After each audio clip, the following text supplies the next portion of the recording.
Hey, DC community, Jim Lee and Jeph Loeb here to answer your questions. So let's dive in. I'm Jeph Loeb. He's Jim Lee. I know, I pointed. It's a visual medium. He's very little. You never know. All right, okay. So first question from username FrogSpack, spelled Yes. P-H-R-O-G. We like a PH for Yeah. Jeff. Hello, with a story as iconic as Hush, how does it feel to be working together again, writing and illustrating Hush 2, and how would you describe the overall process? It's a long question, but the short version is it's not just us. We got the whole team back together again. Scott Williams, inker, Alex Sinclair, colorist extraordinaire, and our designer and letterer, Richard Starkings. So it was really like getting the band back together again. But we were just talking about this, that the first time around, we really didn't have cell phones, so they were like landlines, but it was a much more traditional way of us working where I turned in a script and Jim drew pages, and there wasn't a lot of communications, but now we talk almost every day and have these ridiculous texts in the middle of the night where he goes, should it be like should the bike be moving left or right? And I'm like, Jim, just draw it brilliantly. It'll be fine. Shouldn't Batman wear a helmet? It's raining out, Jeph. It's dangerous. I mean, these are, These are the kinds of key things that have to be figured out. Thank God for technology. But yeah, no, it's been wonderful. And I think before it was primarily email. There also wasn't really social media back in 2003. No. So the level of feedback was very different. And, we would hear about the building excitement literally through the numbers that were coming through, and then eventually when you got to conventions. Whereas now we're kind of seeing it in real time as the books kind of hit. And talking to you guys. Yeah. So, but yeah, it's been a lot of fun. In fact, I think that is the joy of being a comic book professional is, I think people very much focus on the character and the story, but for me, it's the process. It's working with others, collaborating, coming up with crazy ideas, arguing about inane things at 2 a.m, and then so. Should she be in the reservoir? Should she be next to the reservoir? Like, Jim, how would she carry Batman up from the water all the way to the top of the reservoir? And said, like, I'm going to create a landing. That's where it's happening, Anyway. So. Okay, my turn? Yeah, sure. All right, you get to just have fun with this. Okay. This is from Nerdy Matt. Hi, Nerdy Matt. Yeah. You actually know who Nerdy Matt is? I know a lot of Nerdy Matts. So. Oh, okay. What are the origins of the H2SH title, and how did that come to be the name of the story? So controversial. So I was the first. I was with you all. I said, Jeph, why are you putting the 2 instead of the U? Like, shouldn't the 2 be an S? Because, like E is a 3 and S is a 2 and all these things. And I can't remember what you said, but you were very focused on that. I was H2 adamant about it because I believe that when you're building a brand, it's just what it looks like. Well, Kleenex isn't a word, but now we know what Kleenex means. I said, if it looks like H2SH, and guys, I'm the guy that came up with Team Wolf. Blame me. And so I was adamant about this, and everyone fought me. Everyone was like, it looks like H2SH. And I was like, no, it doesn't. It looks like Hush 2. And so I think it does. And then the resistance continues, just FYI. But you should know that Richard Starkings sort of placated me, which is what he does and he's brilliant at, by keeping the U and then making the 2 in the actual logo. Right. And that's when I started coming around. It's like through the brilliance of what Richard Starkings brought to it. He basically put the 2 there and it looks like a mirror image of the S. It's like, oh, now I see it. But also, it's a really, it's been a great shorthand for us to talk about Hush 3, H3SH, and our previous run, H1SH. So when we're communicating back and forth, we can just go H1SH. I don't have to say, in the original Hush, remember, so it actually is a useful shorthand. And if you do it that way, it actually looks better because you're not substituting the 2 for the S. You're just putting the number in for that first vowel. And that's all we're going to talk about the title. Thank you. I could talk for hours about this. It's fascinating. Anyway, all right. So from username Agent of Sword or Agent of Swords. No, it could be Agent of's Word. No, you're an Agent of Sword. Okay, Agent of Sword. Okay. Joss Whedon, John Cassaday. Yes. Got it. What is the overarching theme for Hush 2, and how did it evolve? Well, it evolved out of us talking together about what we wanted to do, and I mean, the best way to describe it is it's Hush's revenge, and will sort of set the stage for how Batman is going to deal not just with Hush but with the entire Bat family. That was really the thing that makes it different from the last time. The last time I think we dealt a lot with how Batman deals with each individual criminal. And this is how is Batman going to deal with each individual member of his family. Just pick a word. So it's Hush 2 like Empire Strikes Back? Is that what you're saying? Sure. I hope it could be that good. Okay, all right. It's got dark Here's the thing I do know is that Batman is a father to a lot of Robins. That's right. I am your father. and we No, have duh. Exactly. Get in line. Yeah. Wait, And we're gonna have to fix should be that. the other way. Anyway, all right. All right, so now my turn. Go for it. And let's do this from an artistic point of view. Sure. What's it like to return? I'm sorry, this is from Venom 073. Okay. It's interesting. A lot of Marvel guys' names for a DC question. Bane's Venom. That's how I choose to look at it. Oh, look at you. I look. That's why you're a Mr. publisher. DC right here. My question is, what's it like to return to these characters after all these years? How do you think Batman has changed, I'm going to say, his look from back then and now? How do you think Hush has changed artistically?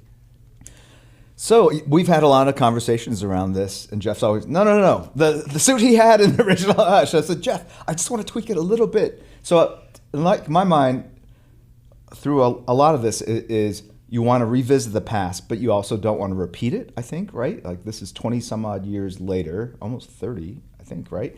And so the goal is how do we contemporize what we did decades ago, still make it feel familiar, but update it a bit. And obviously the costumes were a big part of that conversation.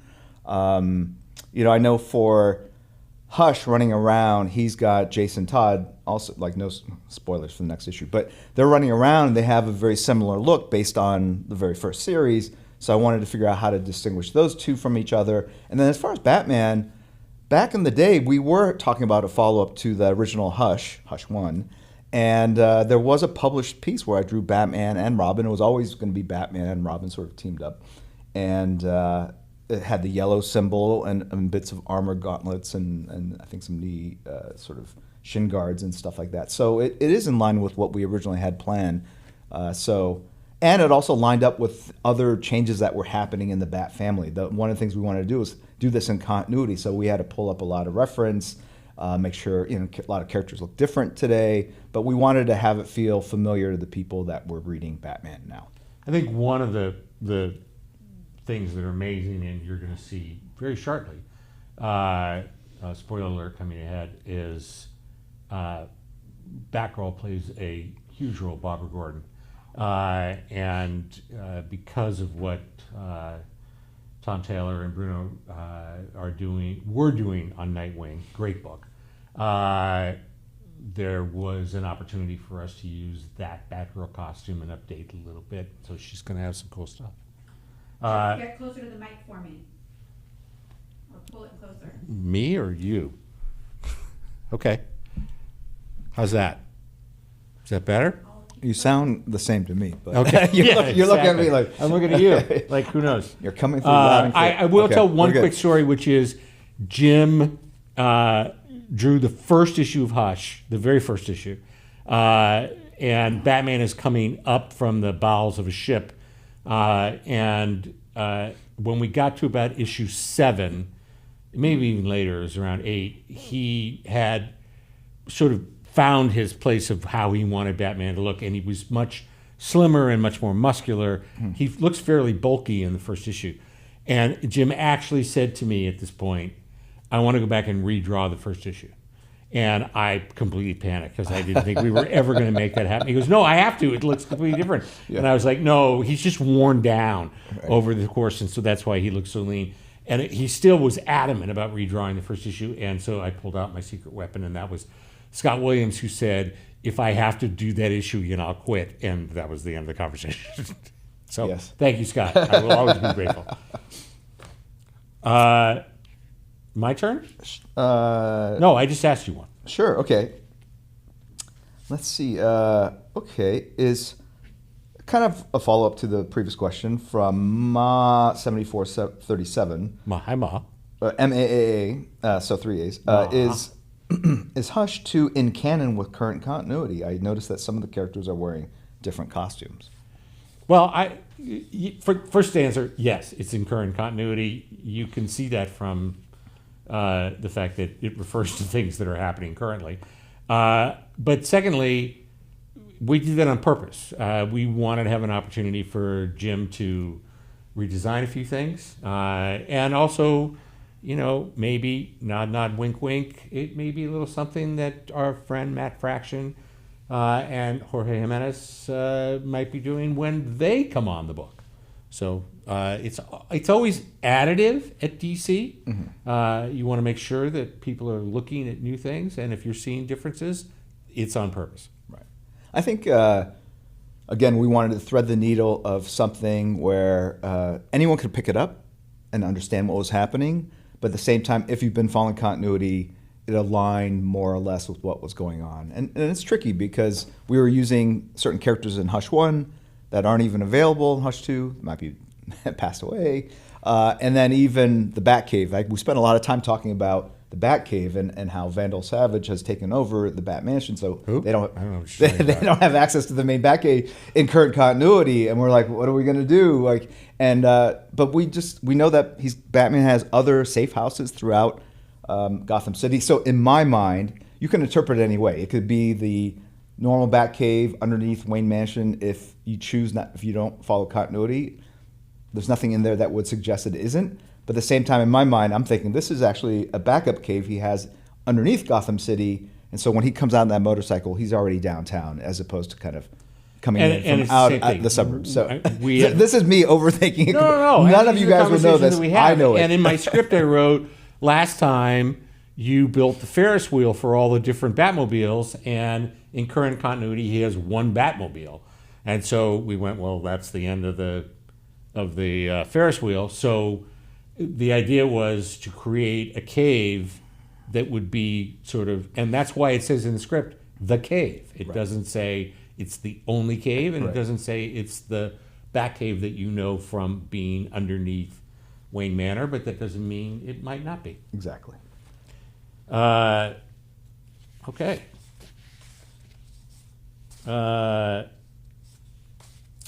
Here's one from, it should say Tatooine, but it's spelled with a naughty word, 16. Hello, Mr. Lee and Mr. Loeb. As a big Talia and Damian fan, I have to ask, what can fans expect from these stories? Will it have a big impact on their individual stories, such as Batman and Robin by PKJ? Well, I think you've seen just from the first issue that Talia is going to play a big role. We're not just doing cameos here, guys. When someone shows up, you know it's going to mean something. And I don't think it's out yet. The third issue? No, it's not. It's not out yet. Yeah. So can't spoil it, but Big Damian. Damian's in it. All we can tell you is whether he gets out of it is something else. Yeah. We are going to do something about this Robin problem. Yeah. Okay, so your turn. Okay. This question is asked to me, so that's weird. Okay. Okay, from Cybernex 007, mixing of two different worlds, Jim and Jeph. On social media, you mentioned drawing pages for Hush 2 out of order. Does that approach ever lead to unexpected changes or new ideas in the story? Do you and Jeph share ideas with each other during the process, and how does the back and forth influence how things unfold? So the back and forth is a lot more this time around, yes. And it solved a lot of things. And it's great. Like sometimes Jeph is traveling, and I'm working late. So at 3 a.m, I send out an exploratory text, and lo and behold, Jeph responds from somewhere in the world, and So it's nice having a creative partner that is awake when you are, and it's crazy hours. In terms of drawing the pages out of order, I do that partly as a way to sort of motivate me. All right, I'm going to draw every day. I'm going to draw pages I want to. Like, I kind of look through the book and go, that scene. I'm going to do this scene today. I feel like I can pull that scene off. It's a little tricky in terms of keeping the visual continuity. Like, if someone has a drink in their left hand and then you draw it, move it to the right hand, and back and forth, it can be a little confusing to the reader. So. And there are mistakes throughout and things I've had to correct, and then usually we do a quote unquote post. I mean, I ask Scott Williams to change it or Alex Sinclair in coloring, but that's why I do it. Also, like, the goal is not to start off strong every issue and then run out of time and the deadlines impinge upon your ability to do like great pages at the end of the story. So you don't want that on display. So I jump around, do the pivotal, most important moments, and then I kind of do the in-betweens after that, and that allows me to kind of maintain sort of the overall quality of the book. At least so those are the two reasons. The idea. Yeah. I mean, I think the part that's the most fun is that, and you'd only know this if you read one of my scripts, I write a full script. I write very detailed, this is happening, all the dialogue, so Jim knows, okay, this is going to have a lot of dialogue. I need to hide this stuff here. Although he'll still draw an entire background knowing that I'm covering it up with a balloon. I never understand that. But the real fun is every script that I've ever written says, this is a blueprint. This is for me to be able to say to you, this is how I see it. But that's my background as a screenwriter. So in the same kind of way that a director will look at a scene and go, yeah, I understand you want an extreme close-up here. I think it works better if I pull the camera back. I not only I encourage my artist, who is my partner, to take a look at something and go, well, what if we did this? And we just did this on an issue that we're working on recently, where I knew that this piece of action wasn't quite right. And I had worked on it. And so finally I just sort of gave Jim the best version of what I wanted. And oddly enough, there was something about it, because you can tell when something sticks out, it sticks out. And Jim called me and he said, hey, I have an idea as to how to maybe do these 3 pages in a different way, and I want to know if that's cool. And he then had actually gone far enough to do like really quick layouts, like little doodly kinds of things, which to any of you would look like a masterpiece. And to me, I'm like, and he's like going, oh, I just did that with my left hand while I was asleep. Anyway, and it was so much better than what I had in mind.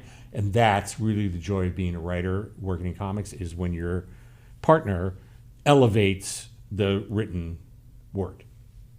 And that's what he does. We're going to deal with this, but I'm just going to throw it to you because it was your idea.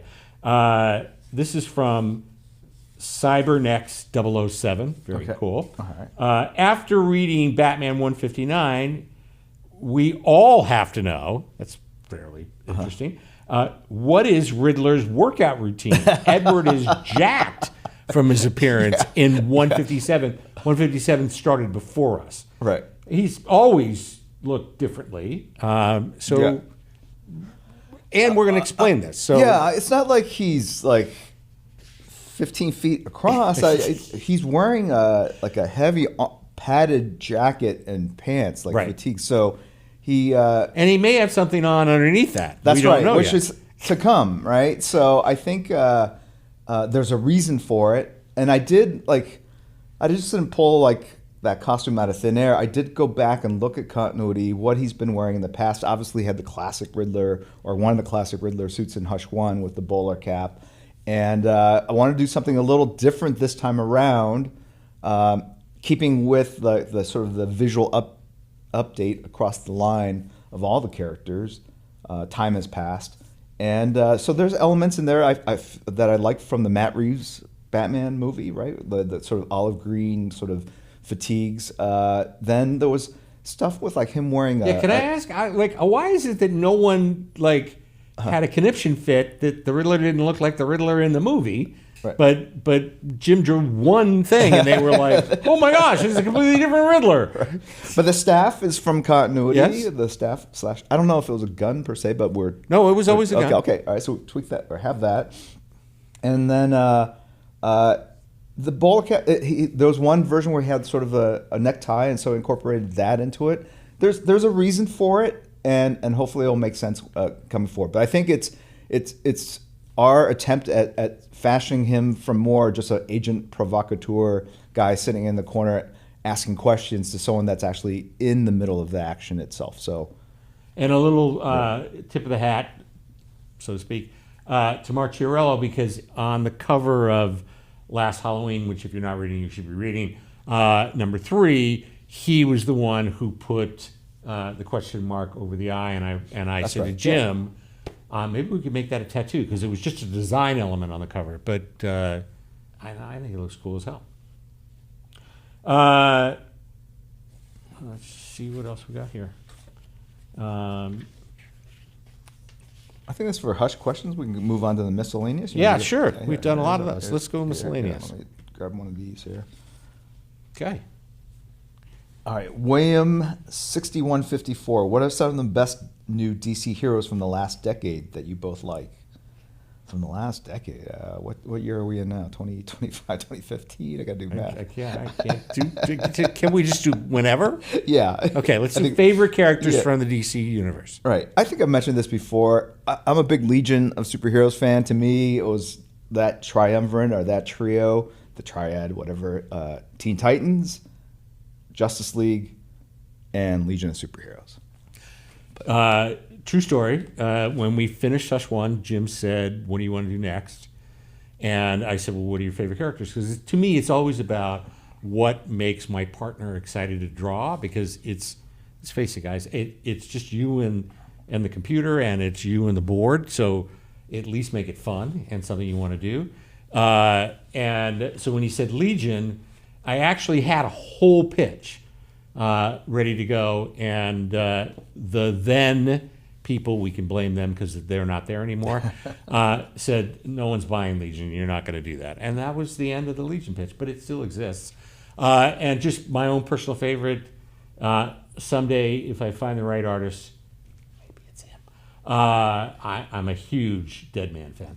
Love Deadman. I was just talking about Deadman the other day. Yeah. Well, there you go. Boston brand. Boston brand.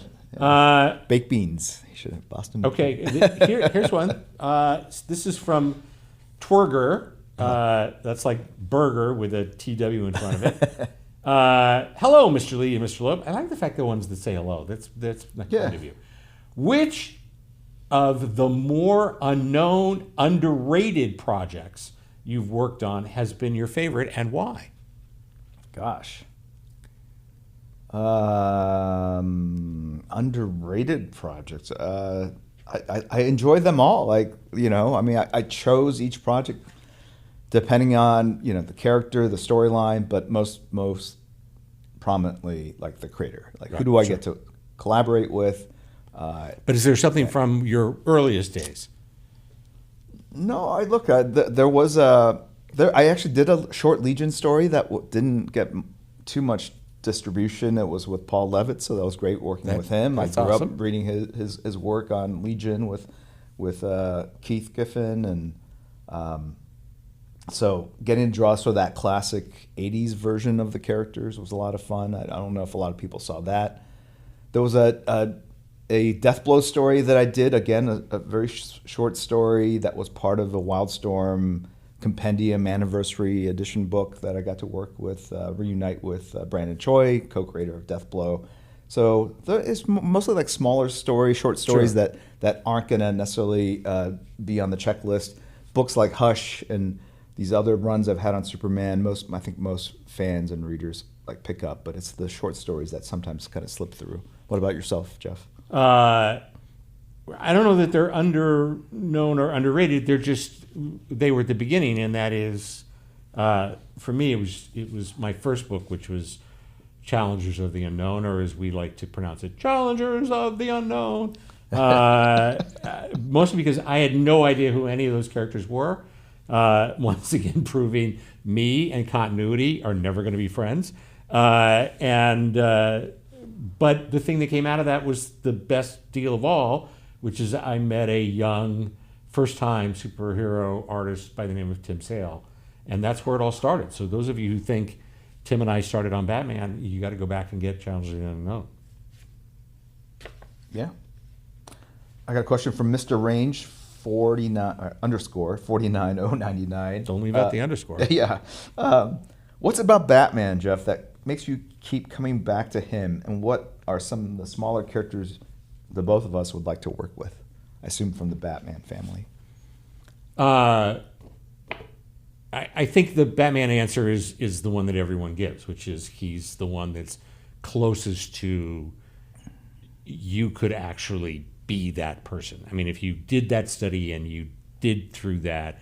I like the fact that a character that is like he's motivated by tragedy. That's it's so easy to understand that, you know, as a 10-year-old boy, he watched his parents murdered, and so he has set his life to rid the city of the evil that took their lives. It's just a very straight through line. And I was talking to Frank Miller about this. Yes, I get the name drop. Not the Frank Miller, some other guy. It's a guy Frank Mueller, Mueller. Underscore. A fantastic mechanic. And we both agreed there's a kind of psychosis about it, which is that he goes out every night and he may win the battle, but he's never going to win the war. And that is the very definition of insanity, and that fascinates me. But in terms of characters that are less played, it really was just a twist in the story in Hush One that Jason Todd appeared in the story. So many people were saying it's Jason Todd, it's Jason Todd, it's Jason Todd, that we were like, it's Jason Todd, if that's what you want to believe. And we've left breadcrumbs for you to think that. But Jason was dead. He was gone.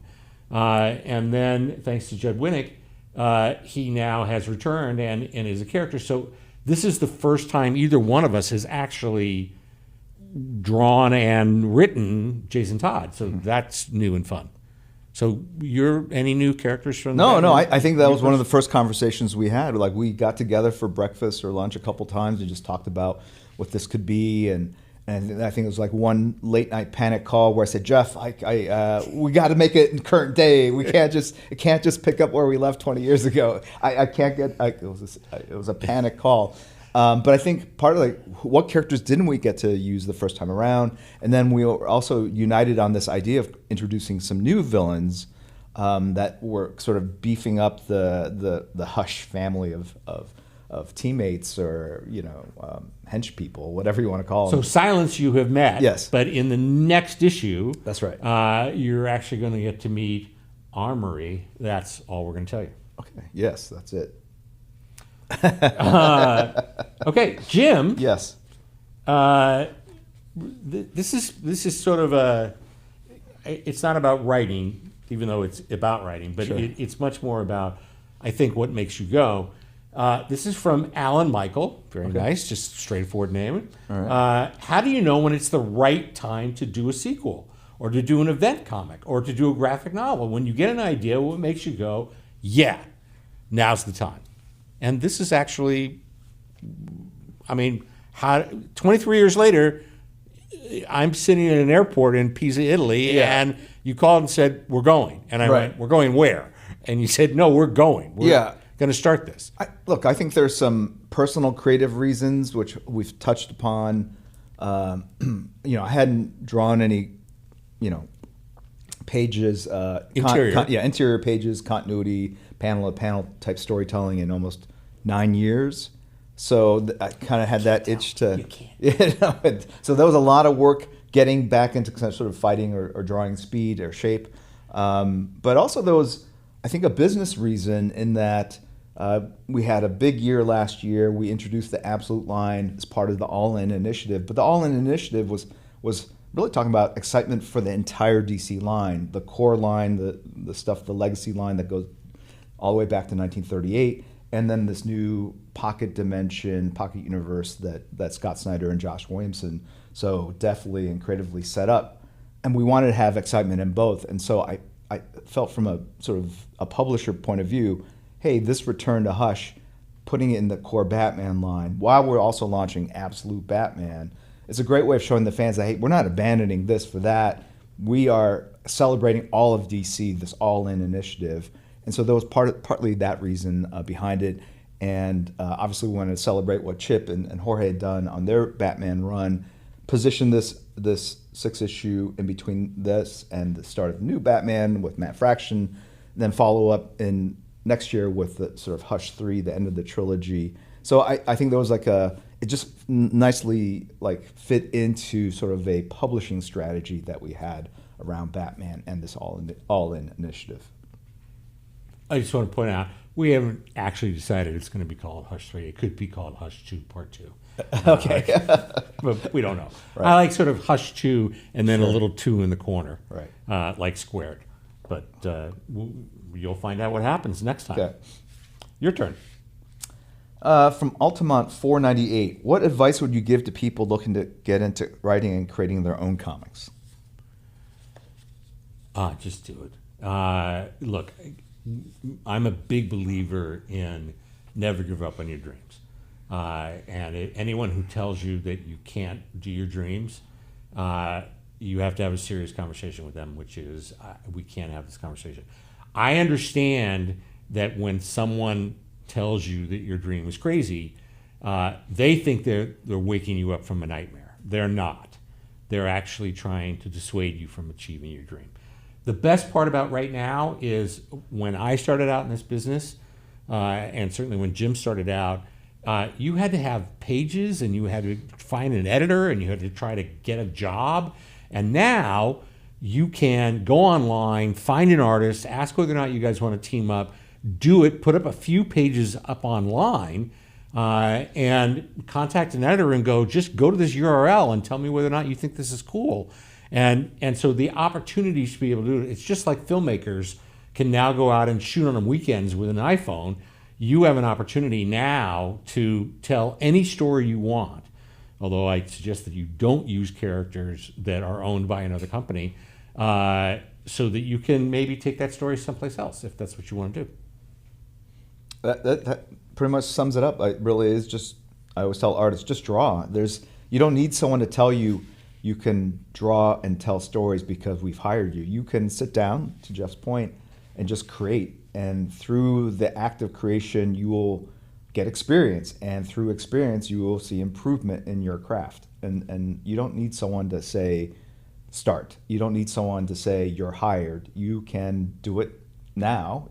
The wages, the base pay will be zero, so it won't pay very well. But there's no one preventing you from doing the work that you want to do as a professional. And so why not get at it, get the experience, gain the knowledge, and at some point it will turn where people go see value in what you're creating and say, you know what, I'm willing to pay you for what you have put on this paper or what you can put on this paper. And that's the shift from sort of being an amateur or an aspiring artist to one that's actually paid and is a professional.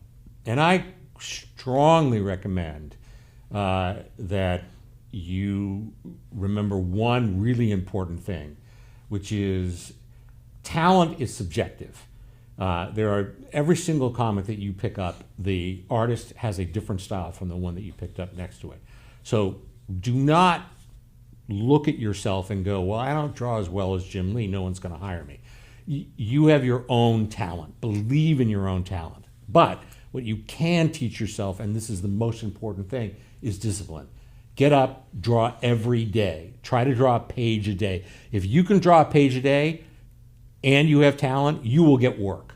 This town needs this town. The publishing industry needs artists who can deliver on a deadline. And not many people realize how important that is. They want to spend 2 weeks drawing this beautiful panel of a boot. We know someone like that. And it doesn't make any difference to anybody. It's never going to get published. So just get it done. Now, Okay. this is from Alex Jaffe. not to be confused with the Mad Artist. Right. For those of you that know Mad Magazine. Al Jaffe. It could be Al Jaffe. It could be Al Jaffe, although I'm not sure Al Jaffe's still alive. Yeah, is he? I think he is. He's back. Okay. Well, hi, Al Jaffe. I'm a Yeah, big yeah. fan. Do you think mainstream comics are more diverse now than when you started? Where do comics still need to improve? Gosh, what a big loaded question. I think the answer is yes. It has definitely, it's grown. It's definitely more diverse than it used to be. I think there are more opportunities for people to get published than ever before. I think what a traditional best-selling comic, that definition is definitely, it used to be very limited, I think, to the main characters from the big two, Marvel and DC, right? And you're seeing a lot of breakout success from, third-party publishers like Image and Dark Horse. So, Who?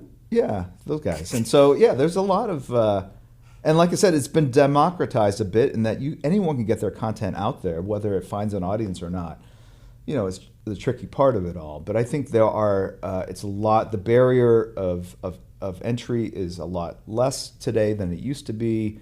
A lot more people are getting their big break, I think, than used to be. And that's talent from all around the world, which is exciting. That's right? an exciting thing that was not there even 20 years ago. The idea of being able to go to conventions or just see things online where you suddenly go, wow, this person who lives in the middle of wherever, let's see whether or not we can get a phone number for them and see whether or not that person can actually deliver a story. It is exciting working with people from other countries. It isn't just a New York or LA based kind of continuity. Yeah, and look, you have the rise of webtoons and vertical scrolling comics. You have, it doesn't have to be superheroes to be a big hit today. So I think it's all good for our industry. It's good for the creative community, and I just see that continuing to sort of flourish and grow as the business becomes more global and international, like Jeph was saying. So. And it's funny because when I first read this question, I missed the diverse part of the question. It just said, where do comics need to improve? I will always be a big proponent of what can we do about printing, what can we do about making the books look better. Because when I see it on a computer screen and then I see it printed, it's just a different look. I'm not saying one's better than the other. I'm just saying it just looks different. And then I'll go to other countries. I'm going to just throw out a big hello to my friends at Panini. When I see the way that they do, whether it's the paper stock or the way that they've designed the book, I wish that there was a economical way for the big two to be able to publish books that have that kind of quality, even if it meant a higher price point. I can tell you that one of the things that was really the most exciting thing that came out of this was, and I had nothing to do with it, in fact, it was a complete surprise, was this giant-sized version of the books that we're doing, was a total surprise. Like, Jim called me one day and said, there's going to be what they're calling, I think we're calling it the tabloid size, or they're calling it the giant size. I don't know what. It's a little bit bigger than Treasury size. So, yeah. And you get the whole book, but it's the size of the page that Jim has drawn.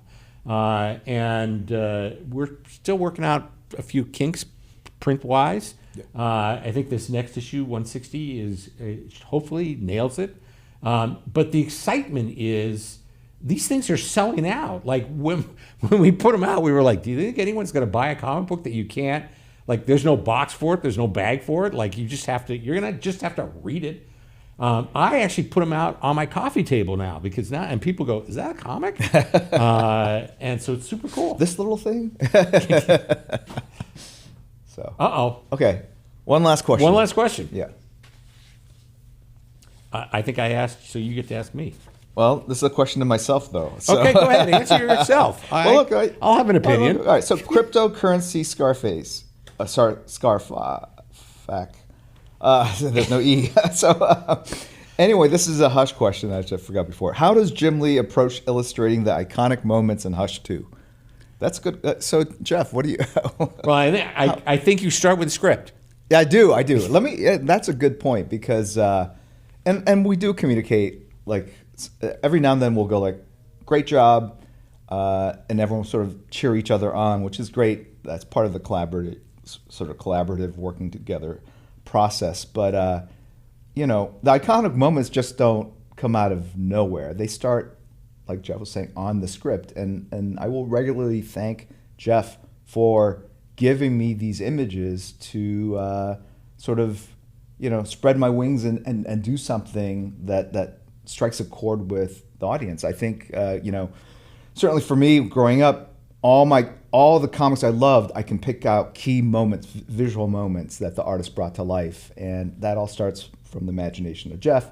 I then take it and bring it to life so that you guys can see what he has in his head, and that's really it. You got to have something on the page written out that inspires that image. And you know, I think this is one of Jeff's secret superpowers, is he's able to do that in a way that there's just very little friction, and like I get it immediately and go like, I see that, I would just add this and maybe this, and then boom, we're off to the races. And those are usually the pages I start with on an issue because they are so like exciting for me to draw. And I think it sets the tone for the issue. Like, all right, these are the high points, the big notes in the sort of music that we're creating together. What is the lull before that big moment that will accentuate that big moment? And so you start thinking about that. But it's nice to go in and say, all right, here's the big tempo moments. It's page 5, 16, 17, and 22. And those are going to be big moments that are set up, and then we'll have the moments in between. And it allows you to build it in a way that is different than if you worked from page 1 to 2 to 3 to 4. But it all starts on the page. And that's why I think Jeph is a great writer and a great partner, is that he does think visually, even though I assume you can't draw. I don't know. No, I can't. I'm the worst. But you did hit on something, which is, I do think musically, which is that I'm writing a song, or I'm writing a symphony, which then Jim plays, and how Jim decides to interpret that along the way, as I do with any partner. And I would write a different story for Tim Sale that I would write for Ed McGuinness, that I would write for Jim. Like, I try to tailor the story to their strengths and to what they like to draw, and see where that's going to go. We're getting a word from our home base that we're out of time. So I get this part, which is, thanks for joining this DC community Q&A. Let me try this again. Thanks for joining this DC community Q&A. For more live events, come this year. Why am I having trouble reading this thing? Many more live events to come this year, Jeph. So just keep an eye out, guys, for more announcements. I got you. He does. See, somebody else wrote this, and then he finished it and made it work. I can draw this right now. It's just...